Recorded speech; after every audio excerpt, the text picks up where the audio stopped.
Doctors and nurses are people that you don't necessarily know, but almost everyone trusts them with their lives. But what happens when these healthcare professionals turn dark and deadly? Well, when patients at an established hospital in Clinton, Indiana, began to pass away at an accelerated rate between the years of 1993 and 1995, the hospital staff were left understandably alarmed. What they didn't know was that within the very walls of the hospital, there was someone driving these patients to their dreadful ends.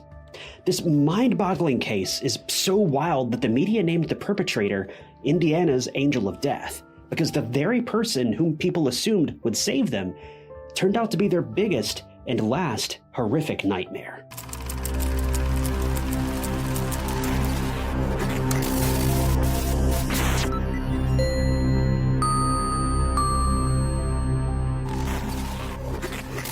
If you're new here, welcome to True Crime Stories. I post new true crime cases every week, narrated by yours truly.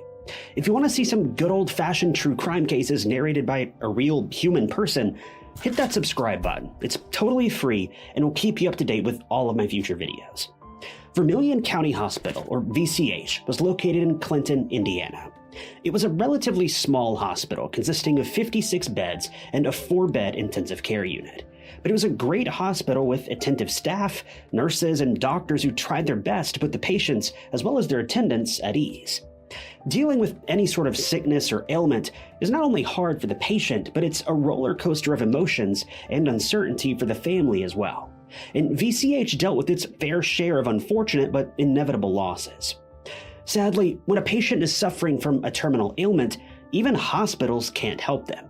And there comes a time when no matter what anyone does or how good of a doctor someone is, no one can save a patient from their end. And that's the bitter reality that everyone has to face someday. On average, around 26 patients lost their lives at Vermillion County Hospital annually, which is nothing alarming if you do the math. Hospitals are not only places where people are admitted and nursed back to health, they're also places where people come when they're sadly at the end of the road of their lives, and their loved ones want to do everything they can to prevent that.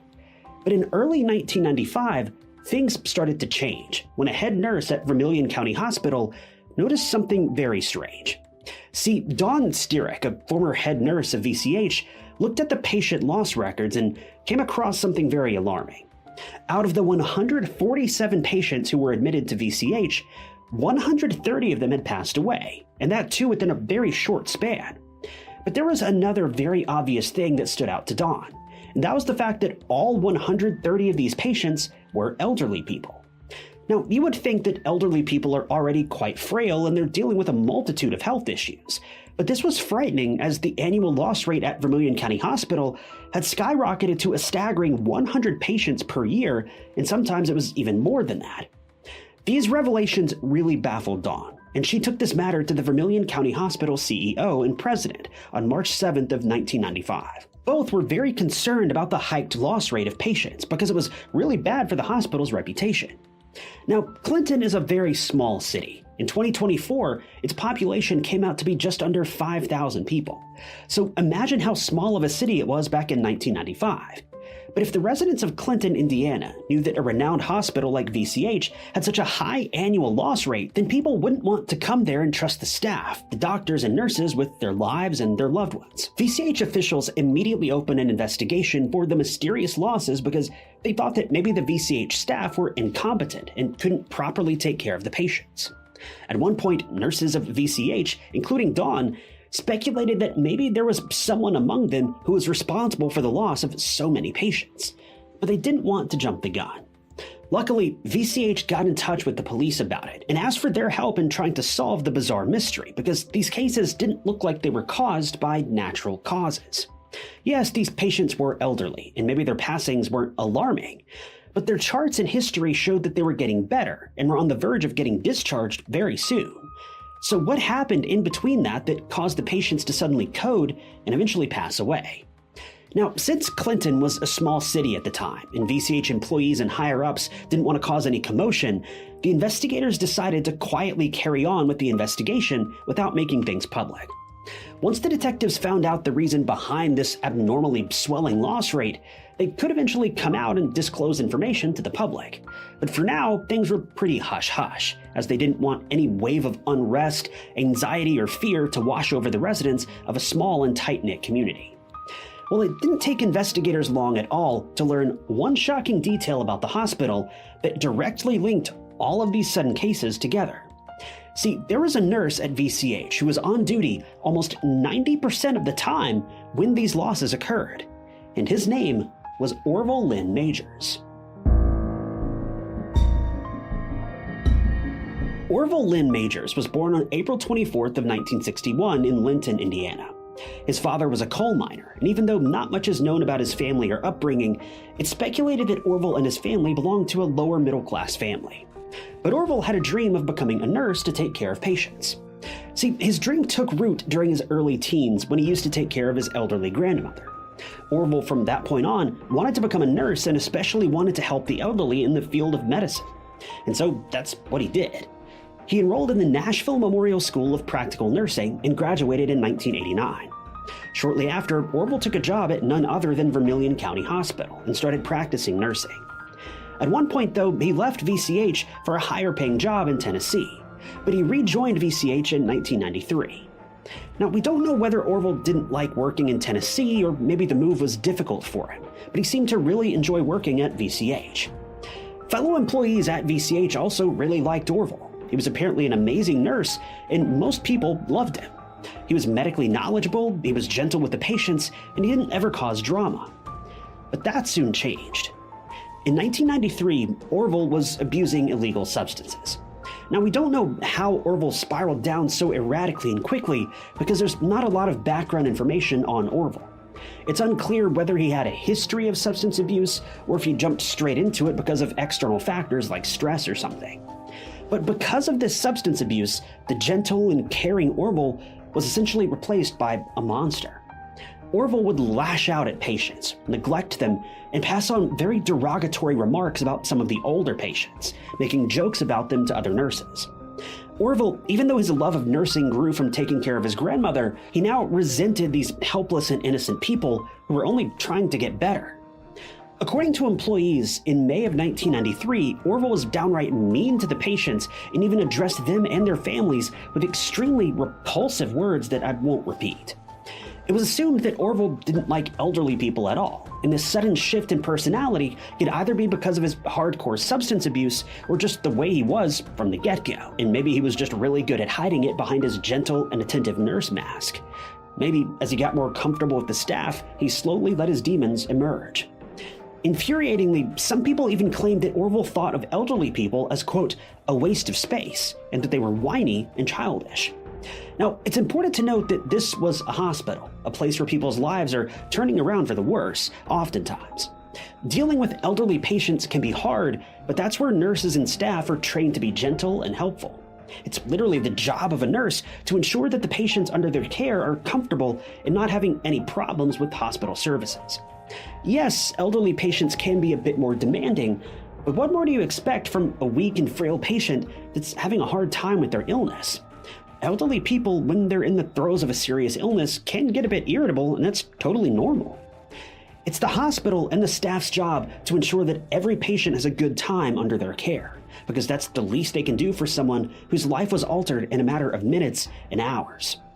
If anyone was being annoying in this situation, it was Orville. He was a hospital nurse, and it was his job to take care of elderly patients. And if he couldn't do it and found his patients to be demanding and annoying, then that was his failure as a registered and seasoned nurse. Several of those close with Orville spoke out against him and mentioned that he always had a cocky or rude response when it came to his patients, specifically his patients who were higher up in age. While this sort of behavior is shocking on its own, things were about to get much worse when Orville's behavior suddenly took a turn for the unimaginable and led to a series of devastating events that changed the lives of the people involved forever. It all started in 1993. Even though there were more than 100 patients that mysteriously and tragically passed away, we'll only be able to cover a handful of them in today's video.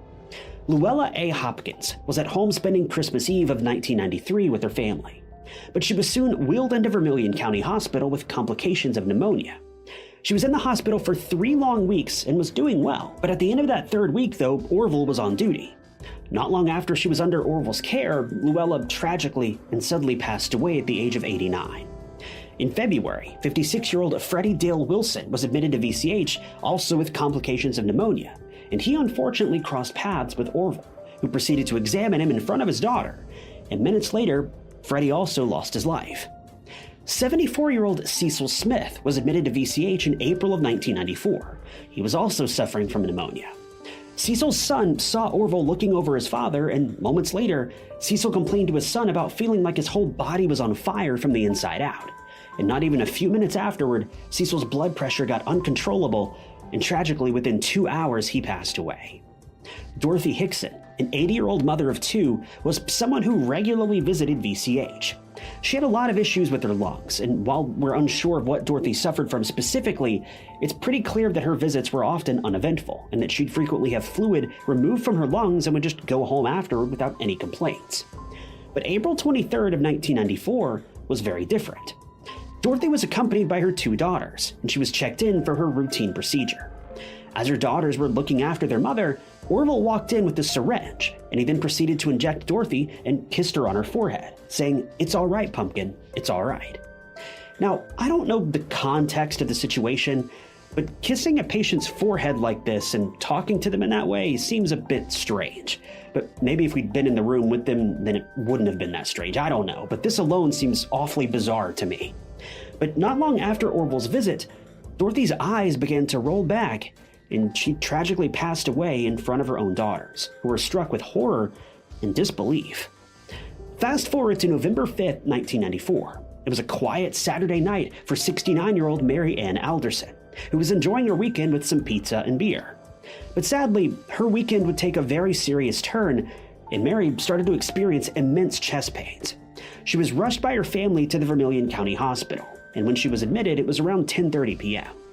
Luckily, Mary was stabilized after spending some time in the intensive care unit, and she was wheeled back to a room on the medical floor for overnight observation. She was breathing easily and was sound asleep. According to records, the doctors even told Mary that she could go home the next day. But Mary sadly wouldn't make it. The next day, Mary was under the supervision of none other than Orville. Not long after, tragically, Mary lost her life. What was really weird was that Mary didn't have any associated heart issues, but later her autopsy and medical reports showed that her heart rate had gone erratic just minutes before she took her last breath. On November 25th, 1994, Margaret A. Hornick was admitted for a broken hip. And now, a broken hip is a very serious condition, but it's also very treatable, especially if you go to a hospital immediately, which was exactly what Margaret did. But the very next day, on November 26th, Margaret tragically lost her life at the age of 79. Margaret's family doctor came forth and said that her loss was very suspicious, and it turned out he was right. See, when investigators started looking more closely into all of these unexpected passings of these patients, they noticed a common denominator that I'm sure all of us have picked up on by now: Orville Majors. Orville was the attending nurse for every single patient who passed away at this hospital. Several witnesses spoke out against Orville as well, saying that they'd often see him injecting patients with syringes that were not prescribed by their doctors. But the thing is, hospitals are very busy places, so every person present can't be 100% sure whether or not a syringe of medication was ordered for a patient by their doctor or not. There are syringes and needles around every corner. So many of these sightings went unreported, or they were dismissed or otherwise forgotten about because of this. Considering most of these patients were elderly, it's understandable that no one really thought much about these injections at the time. Elderly people tend to take a lot of medications, especially in a hospital setting. But Orville wasn't just responsible for the passing of strictly elderly patients.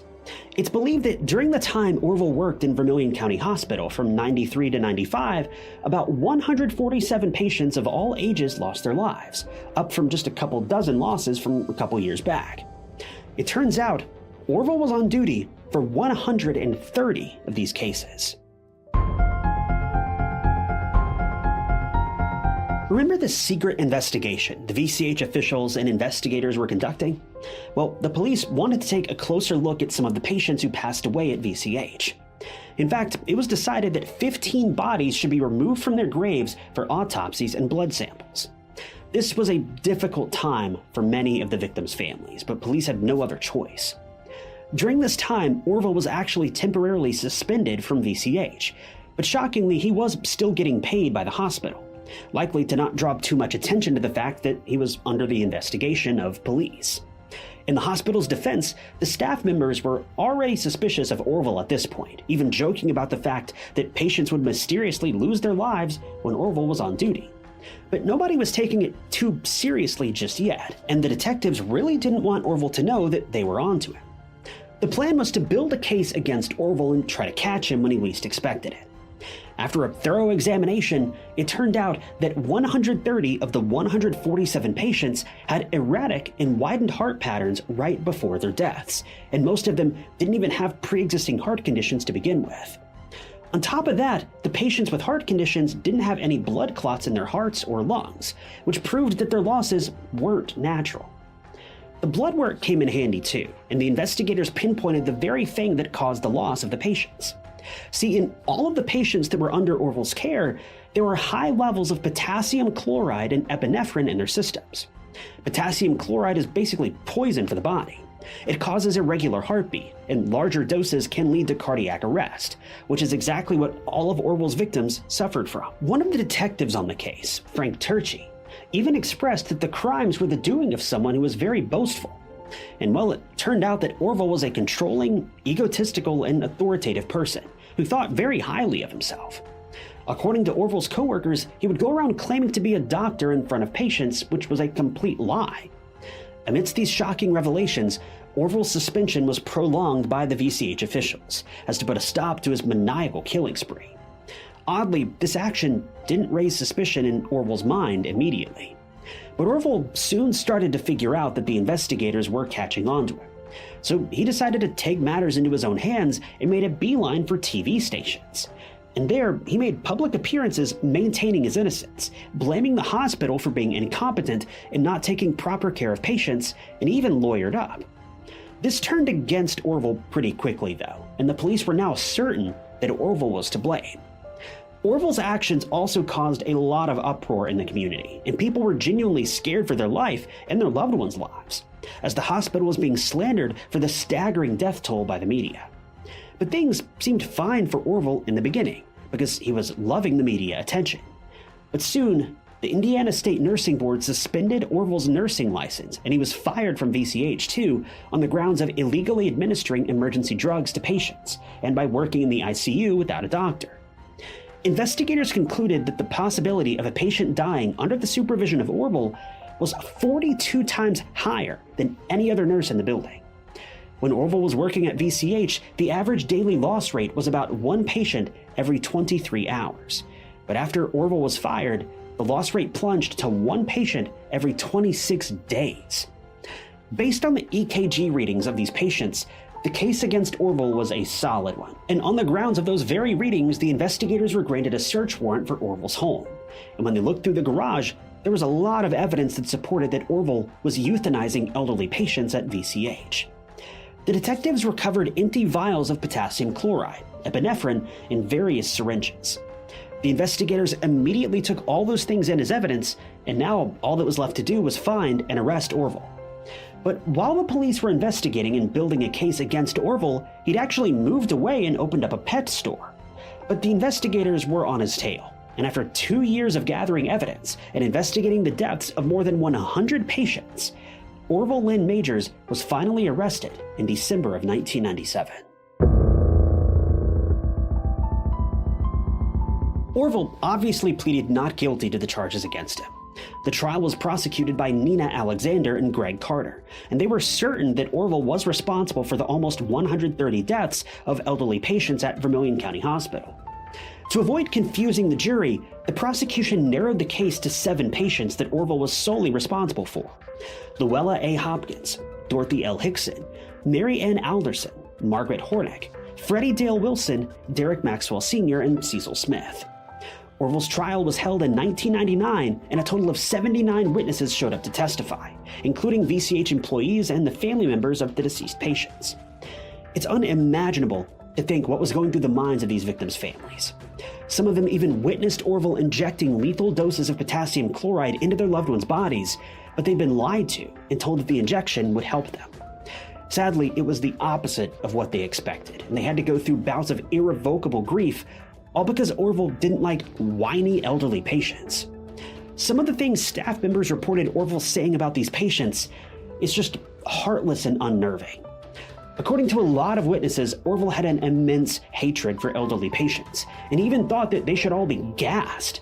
It's so unbelievably cruel that a nurse, someone who's trained to be compassionate and kind, can be such a vile and disgusting monster. These patients didn't provoke Orville in any way. They were simply there to get better. But Orville had an unexplained vendetta against these helpless, frail, and innocent patients, and he decided to go through with the unthinkable, which left the families of the patients living with a void that could never be filled again. According to the evidence presented at trial, Orville's process went something like this. A patient would be admitted to the hospital. If they were elderly, Orville considered them to be unworthy of life and nothing more than a nuisance, even if they were being totally respectful and friendly. After their admission, Orville would either sneak into their room and inject them with medication that would cause a heart attack, or he would lie to the patients and their families and inject the victims right in front of them, leading to a heart attack occurring within minutes. In Orville's mind, these patients deserved it, simply for being elderly. At the end of the trial, on October 17th of 1999, the jury found Orville Lynn Majors guilty of taking the lives of 6 elderly patients.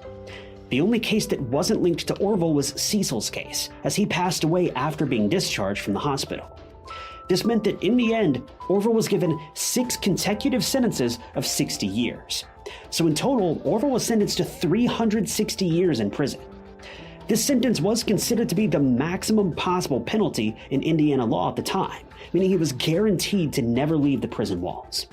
The presiding judge, Ernest Yelton, went on to deliver a statement of his own and described Orville's senseless and brutal crimes as, quote, diabolical acts and a parallel of evil at its most wicked.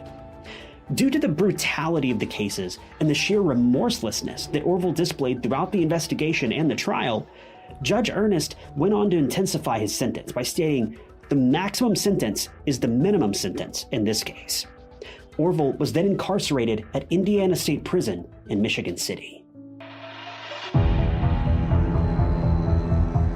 Even though Orville was behind bars, he was only convicted for a fraction of the crimes that he's believed to have committed.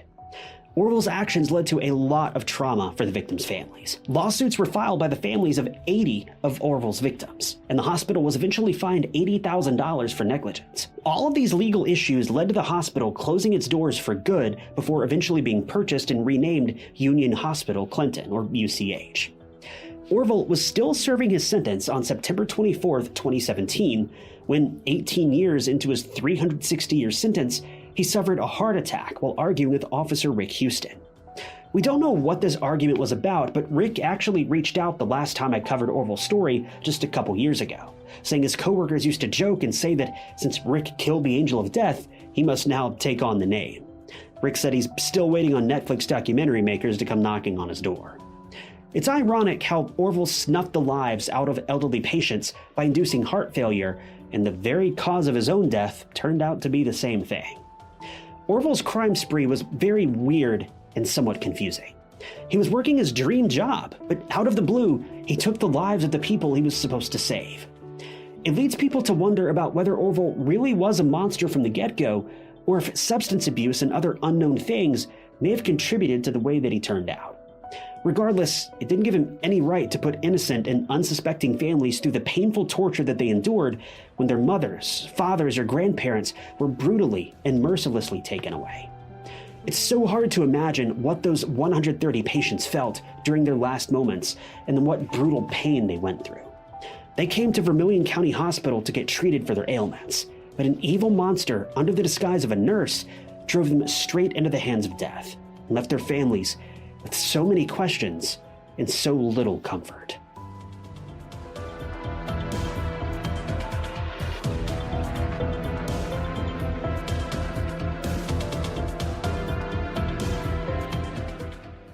Thank you guys for tuning in to another episode of True Crime Stories. I wanted to give a special thank you to a couple channel members, including Ray and Renee Carey. If you also want to become a member of the channel, you'll gain access to new videos sometimes days or weeks before they're uploaded to the public, and it's currently the best way you can support the channel and help out. I really appreciate those of you who have decided to do that, and if you want to join, you can click that big blue join button below the video or find the link down in the description. But as always, if you enjoyed this video, check out this other interesting case I covered, and don't forget to subscribe. It's totally free and keeps you up to date with all of my future videos. But my name is Ty Knotts, and I'll catch you guys in the next one.